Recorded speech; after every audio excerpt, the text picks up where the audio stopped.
Good morning, my dear students. Most welcome to all of you in the video channel of RS Anand Sanskar Public School, Mailaha, Bahariya, Prayagraj.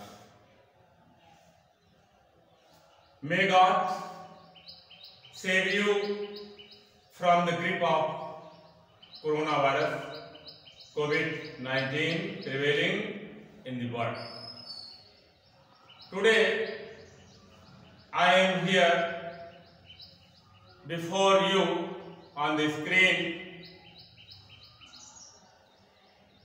and think our meeting in the future is in the hand of God. My dear boys and girls, I remember the lines composed by great famous poet Robert Browning. God is above, each and everything will be excellent. Robert Browning is a great optimistic poet. He is optimistic.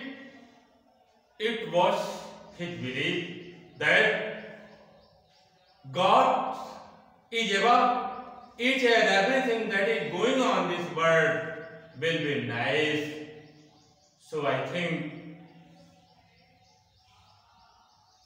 that our meeting in the classroom will be sure and certain. This is my own opinion for this.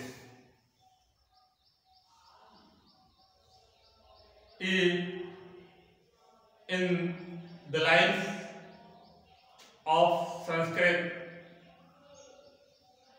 give us energetic and we get power through these lines.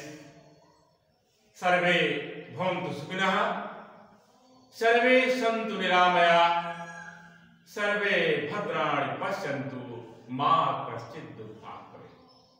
तो प्यारे बच्चों, हम इसी उम्मीद के साथ पुनः आज आपके सामने स्क्रीन पर हूं और भविष्य में यह उम्मीद कर रहा हूं कि निश्चित रूप से हम सब लोग क्लास में मिलेंगे।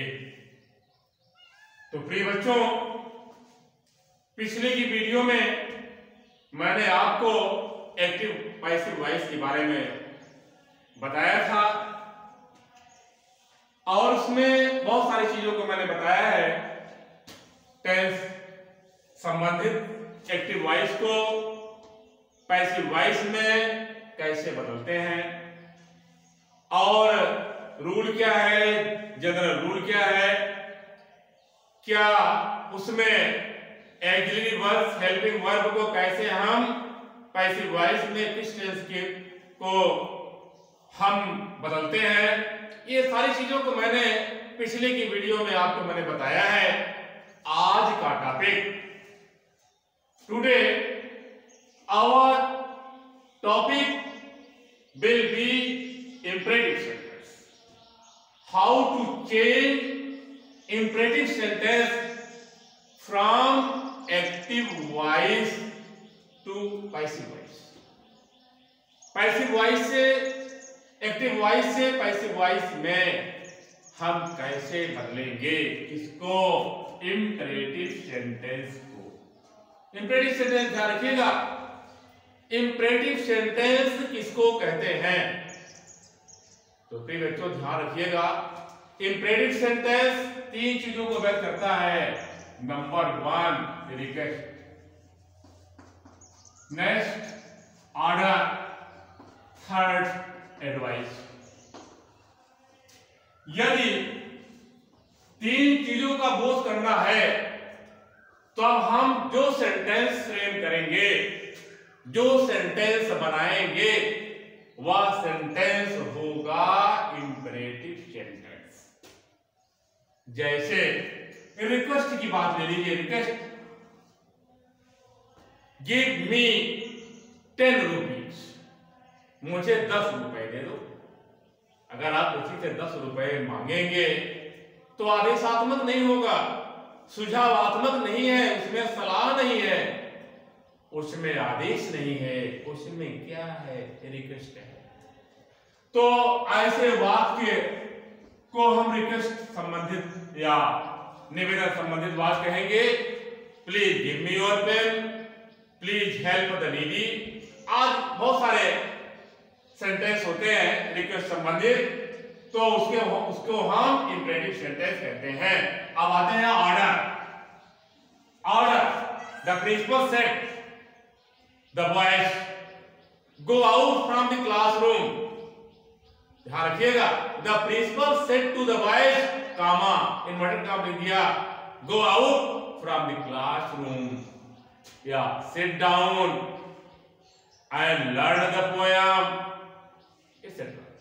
तो आदेशात्मक वाक्य होते हैं, जैसे I said to my servant give me a glass of water. ये क्या होगा, ऑर्डर होगा, आदेश होगा। सुझाव क्या होता है, सुझाव।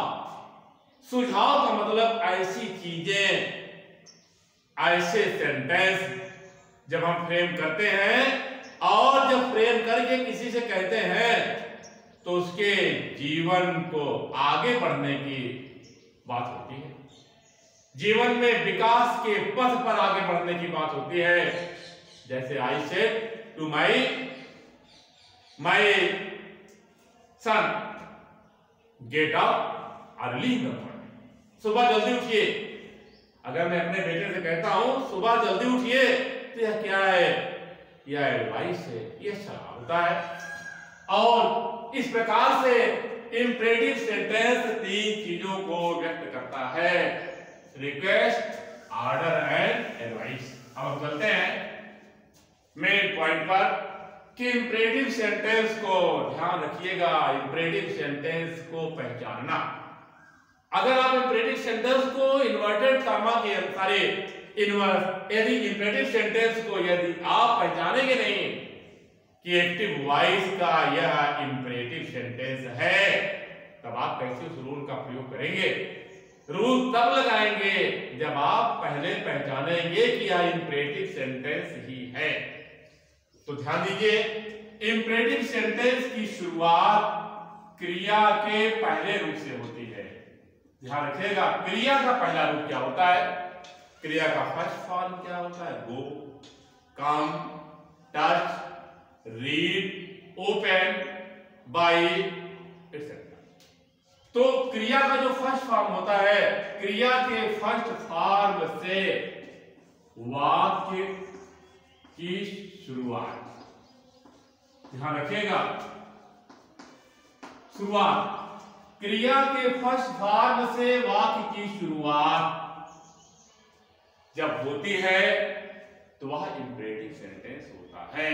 जैसे एग्जांपल देखिए, ये एग्जांपल हो गया, open all the Windows,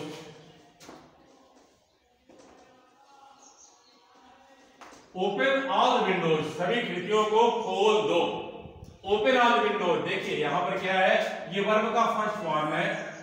verb के फर्स्ट फॉर्म से वाक्य की शुरुआत होती है। और यहां ध्यान रखिएगा, इस प्रकार के वाक्य में यू छिपा रहता है। यू, इसका मतलब आप लोग सभी खिड़कियों को खोल दो, तुम लोग सभी खिड़कियों को खोल दो। इसमें वर्ब का फर्स्ट फॉर्म, सॉरी, इसमें यू छिपा रहता है, इसमें यू छिपा रहता है। और जैसे यहां देखिए, learn the poem, walk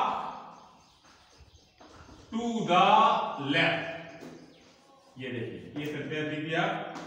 open all Windows, सभी खिड़कियों को खोल दो। लर्न द पोएम, कविता को याद करो, वॉक टू द लेफ्ट, बाएं चलो। अब देखिए तीनों वाक्य को देखिए, तीनों वाक्य की शुरुआत क्रिया के पहले रूप से हो रही है, इसलिए इसे हम इंपरेटिव सेंटेंस की संज्ञा देते हैं। क्यों? क्योंकि इस वाक्य की शुरुआत क्रिया के पहले रूप से होती है, इसलिए यह इंपरेटिव सेंटेंस है। और दूसरा देखिए, दूसरा टाइप क्या है? दूसरा टाइप ये है, इस प्रकार के वाक्य की शुरुआत। अब देखिए, अब दूसरा टाइप क्या है? दूसरा नेक्स्ट पहचान क्या होता है? लेट से वाक्य की शुरुआत, लेट से वाक्य की शुरुआत। लेट कहां लगता है? जब हम सेकंड पर्सन के बजाय अर्थात यू के बजाय फर्स्ट पर्सन या थर्ड पर्सन में किसी से निवेदन करते हैं, किसी को आदेश देते हैं, किसी को सुझाव देते हैं, तब वहां उस वाक्य की शुरुआत लेट से होती है। जैसे let me complete homework, let me complete homework. अब इस बात को ध्यान रखिएगा, लेट मी कंप्लीट होमवर्क, मुझको गृह कार्य पूरा करने दो। लेट, अब देखिए अगर यहां पर लिखा जाए कंप्लीट, यहां देखिए अगर यहां लिखते हैं कंप्लीट होमवर्क, ये देखिए दोनों सेंटेंस से आप समझ जाएंगे। कंप्लीट होमवर्क, गृह कार्य पूरा करो, गृह कार्य पूरा करो। कौन पूरा, किसको कह रहे पूरा करने के? आप लोग, तुम लोग गृह कार्य पूरा करो, तुम गृह कार्य पूरा करो, तुम लोग गृह कार्य पूरा करो। अब यहां पर यू छिपा हुआ है, अब यहां पर यू छिपा हुआ है। अब यहां क्या कर रहे हैं? लेट मी कंप्लीट होमवर्क, मुझको गृह कार्य पूरा करने दो। मैं आपको नहीं कह रहा हूं, मुझको, मेरे लिए कह, अपने के लिए, मैं मीन फर्स्ट पर्सन के लिए यहां पर कहा जा रहा है, तो उस जगह पर लेट का प्रयोग किया जाता है। प्रिय बच्चों ध्यान रखिएगा, वाक्य की शुरुआत लेट से भी वाक्य की शुरुआत होती है। लेट मी कंप्लीट होमवर्क, और जैसे यहां पर लिखा है let Mohan sit alone, Mohan को अकेले बैठने दो। देखिए यहां पर आ गया। तो इस प्रकार से लेट का प्रयोग किया जाता है जब सेकंड पर्सन के बजाय थर्ड पर्सन या फर्स्ट पर्सन में आग्रह, निवेदन, आदेश आप दिया जाता है, तो लेट से वाक्य की शुरुआत होती है। ये एग्जाम्पल आपके सामने है, ये पहचानना बहुत जरूरी है। अगर आप इंपरेटिव सेंटेंस को पहचान नहीं पाएंगे तो उसके अंतर्गत जो रूल है उसका प्रयोग कैसे करेंगे? आप देखिए तीसरा पॉइंट हम करते हैं। तीसरे पॉइंट में ध्यान रखिएगा, इंपरेटिव सेंटेंस अब निगेटिव भी होता है। इंपरेटिव सेंटेंस अफर्मेटिव होता है और इंपरेटिव सेंटेंस निगेटिव भी होता है। निगेटिव में ध्यान रखिएगा, निगेटिव सेंटेंस की शुरुआत, निगेटिव सेंटेंस की शुरुआत अब ध्यान रखिएगा किससे होती है? ये देखिए, डू नॉट या डोंट से, ये ध्यान रखिएगा, डू नॉट या डोंट, दोनों की चीजें, चाहे डू नॉट कहो चाहे डोंट कहो, दोनों की चीज है।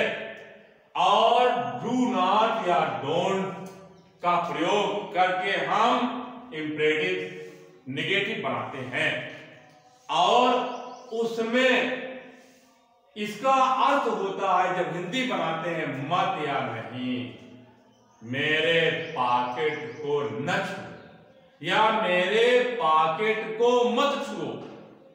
ध्यान रखिएगा, इस प्रकार से डोंट का प्रयोग करते हैं। Don't walk here and there, इधर उधर मत टहलो।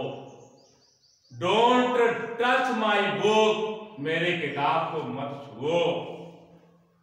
इस प्रकार से डोंट से शुरू होने वाले या डू नॉट से शुरू होने वाले जो वाक्य होते हैं उसकी शुरुआत, उसको हम इंपरेटिव नेगेटिव सेंटेंस कहते हैं। आप कहेंगे कि डोंट से, डजंट से क्यों नहीं शुरू होता है, डज नॉट से क्यों नहीं शुरू होता है? डज नॉट से इसलिए नहीं शुरू होता है क्योंकि यू छिपा रहता है। जैसे मैंने आपको कहा स्टैंड अप, खड़े हो जाओ, इसका मतलब किसको कहा खड़े हो जाओ?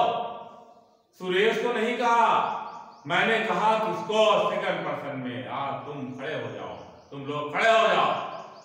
इस प्रकार से स्टैंड अप अगर कहा जाए इसका मतलब तुम खड़े हो जाओ, यू है, सेकंड पर्सन है, इसलिए यू के साथ डू नॉट या डोंट लगता है, इसलिए यहां पर लिखा जाता है डू नॉट या डोंट। जैसे उदाहरण देखिए, डोंट टच माई बुक। ये देखिए, don't touch my book, don't या डू नॉट डिस्टर्ब मी। अब देखिए, ये डू नॉट या डोंट से वाक्य की शुरुआत होती है। डोंट या ये हो गया, do not, don't walk here and there, इधर उधर मत टहलो। अब देखिए, ये सारे वाक्य की शुरुआत डोंट या डू नॉट से हो रही है। तो जब वाक्य की शुरुआत डू नॉट या डोंट से होती है तो वह इंपरेटिव सेंटेंस है। बच्चों ध्यान रखिएगा, अगर हम यहाँ पर यू लगा देते हैं, अगर यू लिख देते हैं तो इंपरेटिव नहीं होता है। यह क्या हो जाएगा? यह प्रेजेंट इंडेफिनिट टेंस होगा, अर्थात असर्टिव सेंटेंस होगा। तो इस प्रकार से इंपरेटिव सेंटेंस की शुरुआत नेगेटिव में डोंट या डू नॉट से होती है। तो अब आप समझ गए होंगे कि इंपरेटिव सेंटेंस को हम कैसे पहचानते हैं। अब इंपरेटिव सेंटेंस को किस ढंग से पहचानते हैं? अब देखिए, हम तीन लिख रहे हैं और तीनों में देखिए क्या क्या अंतर है। अब इसको आप समझ जाएंगे। अब शट द डोर,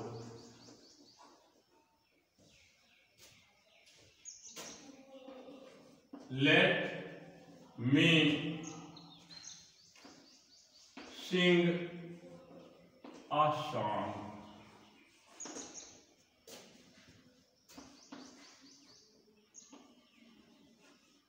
don't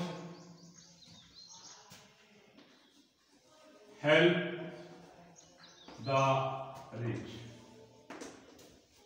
अब देखिए, तीनों उदाहरण देखिए, shut the door, let me sing a song, don't help the rich।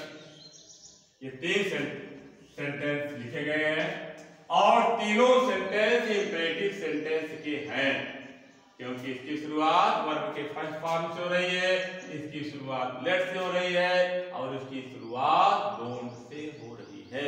तो इस प्रकार ये इंपरेटिव सेंटेंस की पहचान होती है। अब हम चलते हैं नेक्स्ट पॉइंट पर, और नेक्स्ट पॉइंट क्या है? जो अब मेन टॉपिक पर अब हम चल रहे हैं। अभी तक आपको मैंने इसको समझाया कि इंपरेटिव सेंटेंस को कैसे पहचानेंगे। यदि आप इंपरेटिव सेंटेंस को पहचान जाएंगे तो आगे का रूल लगाएंगे। जो रूल हम लिखने चल रहे हैं, रूल है इंपरेटिव सेंटेंस का रूल क्या होता है? रूल, जब हम एक्टिव वॉइस को जब पैसिव वॉइस में बदलते हैं तो रूल क्या होता है, उसको ध्यान रखिएगा। अब देखिए, यहां लिख रहा हूं structure of sentence in passive voice, PV, structure of sentence in passive voice. अब देखिए, इसमें स्ट्रक्चर क्या होता है, रूल क्या है? स्ट्रक्चर आप समझ लीजिए कि स्ट्रक्चर माने बनावट। इंपरेटिव सेंटेंस को हम पैसिव वॉइस में किस क्रम से बनाते हैं? अब देखिए, लेट, उसके बाद object plus be plus verb का तीसरा रूप प्लस अदर। ये देखिए अदर अथवा, अथवा क्या लिखेंगे? Object plus should be plus verb का तीसरा रूप प्लस अदर। ये देखिए, ये ध्यान रखिएगा, दोनों ही फार्मूला है। Let object plus be plus verb का third form plus others. Others में अन्य चीजें जो सेंटेंस में है। Object plus should be plus verb का थर्ड फॉर्म प्लस अदर्स, दोनों अथवा। ये है, चाहे आप इससे बनाएंगे चाहे इससे बनाएंगे, दोनों को ही बनाना है। अब एग्जाम्पल लिख रहे हैं, एग्जाम्पल देखिए। अब एग्जाम्पल आपके सामने हम लिख रहे हैं, देखिए जैसे कंप्लीट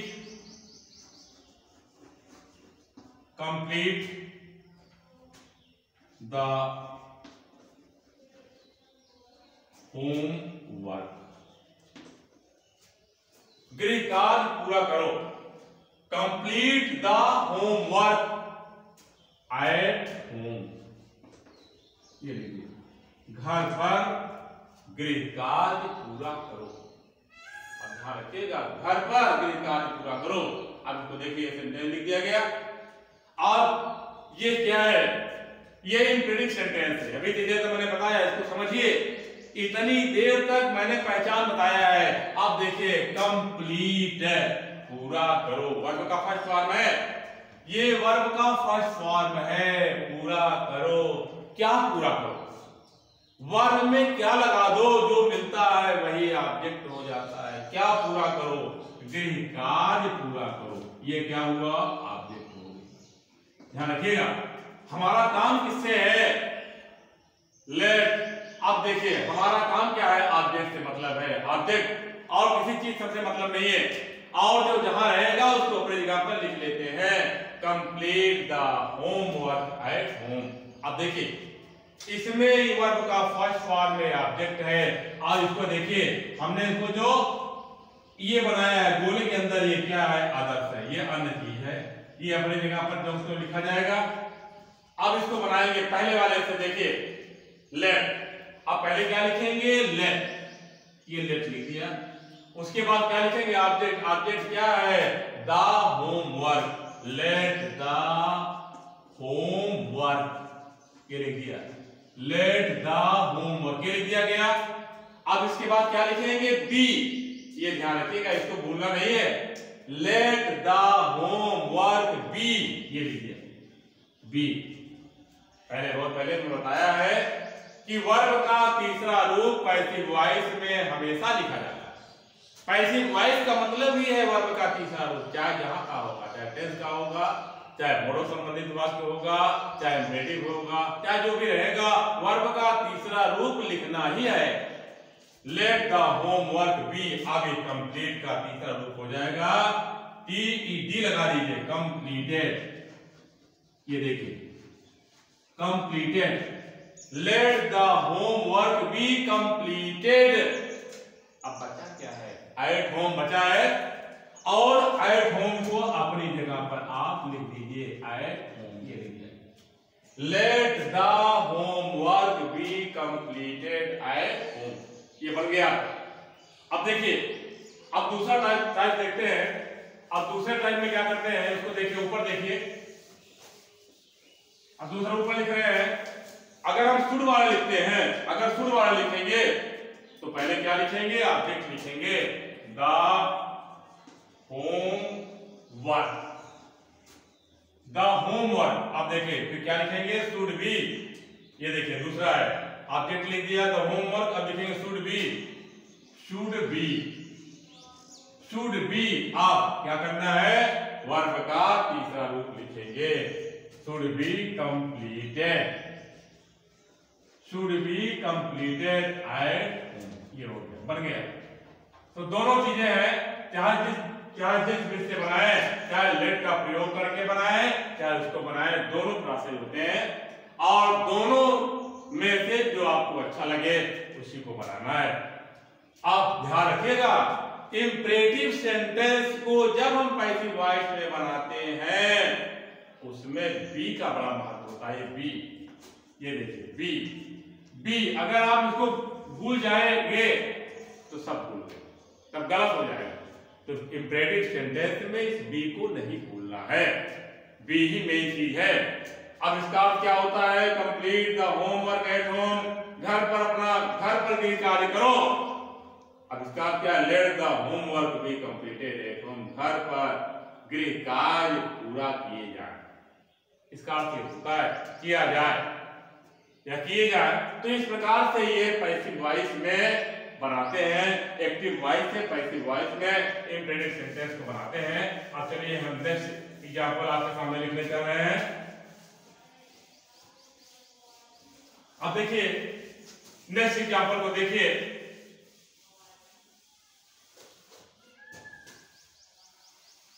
नेक्स्ट एग्जांपल क्या है? पोस्ट, बहुत छोटा छोटा एग्जांपल लिख रहे हैं जिससे आप समझे। Post the letter at once, post the letter at once. Post, इसका मतलब पत्र को तुरंत पोस्ट करो, डालो पत्र पेटिका में। अब post the letter at once, अब देखिए इसमें ये इंपरेटिव सेंटेंस है। पोस्ट से पोस्टमैन बना हुआ है, पोस्ट ऑफिस बना हुआ है, तो ये post the letter at once, ये है वर्ब, ये वर्ब है। और ये क्या पोस्ट करो? क्या? द लेटर, क्या लगाने से जो मिले वह क्या हो जाता है? ऑब्जेक्ट। तो पैसिव वॉइस में दो चीजें आपको मिल गया, सब्जेक्ट मिल गया और वर्ब का फर्स्ट फॉर्म मिल गया और ऑब्जेक्ट मिल गया। इसमें सब्जेक्ट नहीं रहता, सब्जेक्ट छिपा रहता है। उसके बाद एट वन, ये रेस्ट है, अदर्स माने अन्य चीज है। कभी भी अन्य चीज को आप इधर उधर मत करिएगा। अदर्स जो रहेगा नीचे जो का त्यों लिख दिया जाता है। हमारा काम किन किन चीजों से है उसको उसी जगह पर प्रयोग करेंगे, जहां जिसका काम है वही प्रयोग करेंगे। हम जूता पहनते हैं, मोजे का प्रयोग जूते के साथ है, वहां पहनेंगे, अपने सिर पर थोड़ी रखेंगे। तो जिसका प्रयोग जहां होता है उसको उसी जगह पर ही करना है। अगर किसी भी शब्द को इधर उधर करोगे तो गलत हो जाएगा, ये ध्यान रखिएगा। तो इन बिंदुओं पर ध्यान रखिए। Post the letter at once, अब देखिए लेट द लेटर, अब देखिए लेट लिखा गया, अब लिखा गया लेट द लेटर। अब देखिए लेट द लेटर, अब इसको नहीं छोड़ना है, लेट द लेटर बी। अब इसको देखिए, इसका तीसरा रूप बनाना है। तो बच्चों ध्यान रखिएगा, अधिकांशतः DID लगाने से बनता है, लेकिन हमेशा नहीं कि आप हर जगह डी और ईडी लगा करके बना देंगे फर्स्ट फॉर्म में। यहां पर लगेगा let the letter be posted, ये देखिए पोस्टेड एट वन, ये बना दीजिएगा एट वन, इस प्रकार से बनाते हैं। Let the letter be posted at one, इसका मतलब तुरंत पत्र को पत्र पेटिका में डाल दिया जाए, इसको दूसरे को कहा जा रहा है। तो इस प्रकार से अब यहां पर क्या हुआ, लेटर जोड़ दिया गया, यहां पर क्या हुआ, post the letter at once. तो इस प्रकार से ये एक्टिव वॉइस रहा और ये क्या हो गया, और पैसिव वॉइस हो गया। अब इंपरेटिव नेगेटिव पर चलते हैं कि इंपरेटिव नेगेटिव को अगर नेगेटिव रहता है तो क्या करते हैं। अब देखिए एग्जांपल देखिए नेगेटिव का। नेगेटिव का मतलब इंपरेटिव में डोंट से वाक्य की शुरुआत होती है। अब देखिए जैसे यहां पर डोंट टच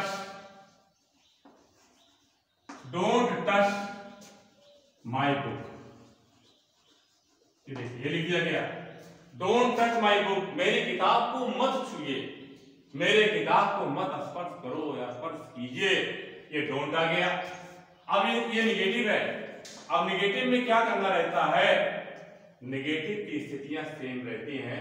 जैसे यहां पर लिख दिया गया लेट धन ऑब्जेक्ट, ये देखिए। अब उसके बाद फिर क्या लिखते हैं, not plus be plus verb का थर्ड फॉर्म प्लस अदर। अब देखिए जो स्ट्रक्चर मैंने पहले लिखा था, इस स्ट्रक्चर में अंतर क्या है, इस स्ट्रक्चर में अंतर ये है कि नॉट का प्रयोग बी के पहले कर देते हैं। नॉट का प्रयोग कहां पर करते हैं, बी के पहले, बी के बाद नहीं। यदि बी के बाद करेंगे तो गलत हो जाएगा। लेट फिर ऑब्जेक्ट, उसके बाद डोंट रहेगा। डोंट का मतलब डू नॉट, इसमें डू को हटा देते हैं, केवल नॉट को लिखते हैं। कहां पर लिखते हैं, बी के पहले। अब देखिए, अब यहां पर लिखिए late my book, late my book. अब देखिए ध्यान रखिएगा, बी लिखना है, लेकिन उसके पहले क्या लिखना है, ये डू नॉट का नॉट लिख करके सब क्या लिखेंगे, be. Let my book not be. अब ये नॉट बी, अब देखिए ये भी टच, इसमें भी डी लगा दीजिए, टच्ड आई, देखिए don't touch my book, late my book not be touch. देखिए अदर्स कुछ नहीं है, छोड़ दिया, जो लिख दिया गया। इस प्रकार से हम इसका प्रयोग करते हैं। जब ये निगेटिव रहता है तो इसको हम बी के पहले लिख देते हैं। अगर आप लिखेंगे let my book be not touched, गलत हो गया। बी का स्थान कहां है, ये नॉट का स्थान कहां होता है, बी के पहले, ये ध्यान रखिएगा। और देखिए नेक्स्ट एग्जांपल देखिए, डोंट, आगे लिख दिया गया don't disturb, don't disturb me. अब देखिए डोंट डिस्टर्ब मी, अब ध्यान रखिएगा, डोंट डिस्टर्ब मी, मुझको परेशान मत करो। अब यहां पर क्या लिखेंगे, अब यह निगेटिव है और ये वर्ब का फर्स्ट फॉर्म है। अब ये ऑब्जेक्ट है, ये ऑब्जेक्ट है, इसको परेशान मत करो, मुझको। अब इस जगह में क्या कर देंगे, अब यहां पर लेट और लेट, और उसके बाद क्या करेंगे, हम इसको इधर ले आएंगे, लेट आई। अब उसके बाद नॉट बी, अब इसका तीसरा रूप लिखेंगे डिस्टर्ब्ड, ये बन गया डिस्टर्ब्ड। इस प्रकार से हम इसको पैसिव वॉइस बनाते हैं। एक्टिव वॉइस और एक्टिव वॉइस है और ये पैसिव वॉइस। तो डोंट या डू नॉट से किसी भी वाक्य की शुरुआत होती है, तब हम उसको पैसिव वॉइस में इस रूल से बनाते हैं। कहां पर कोई अन्याय नहीं है, केवल नॉट का प्रयोग बी के पहले कर देते हैं और कुछ नहीं करते हैं। तो चलिए हम अब नेक्स्ट एग्जांपल, जो तीसरा टाइप का सेंटेंस होता है क्रेडिट सेंटेंस में, उस पर चल रहे हैं।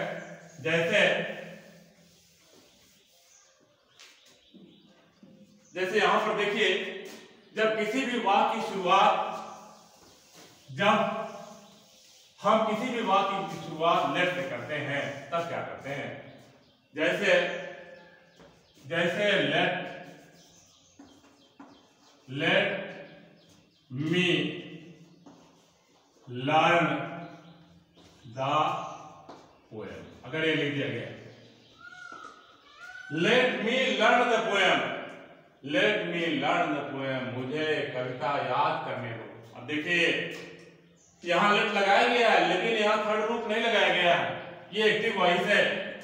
ये देखिए एक्टिव वॉइस है, late me learn the poem, मुझको कविता याद करने दीजिए। अब इसका स्ट्रक्चर क्या होता है, अब इसमें लेट रखने का उसके बाद क्या लिखेंगे, उसके बाद क्या लिखेंगे, आप लिखेंगे, अब उसके बाद लिखेंगे बी, फिर क्रिया का तीसरा रूप, अब उसके बाद अदर, उसके बाद यहां पर देखिए प्लस बाई, और उसके बाद प्लस ये लिखेंगे, इसको उधर ले जाते हैं, बनाते हैं। अब जैसे यहां देखिए पैसिव वॉइस कैसे बनाते हैं? Let the poem, let the poem, let the poem. अब ध्यान रखिएगा be, let the poem be. अब इसका तीसरा रूप, लर्न का तीसरा रूप LEARND, let the poem be learn. अब ध्यान रखिएगा, let me learn the poem. अब मी को उधर ले आएंगे बाई, अब मी को जब क्यों लिखते हैं बाई मी, अब ये जब तो उधर जाता है। Same, let the poem be learn by me, मेरे द्वारा कविता याद किया जाए। इस प्रकार से ध्यान रखिएगा, हम किसी भी वाक्य की शुरुआत लेट से होती है तब हम उसको इस प्रकार से पैसिव वॉइस में बना देते हैं।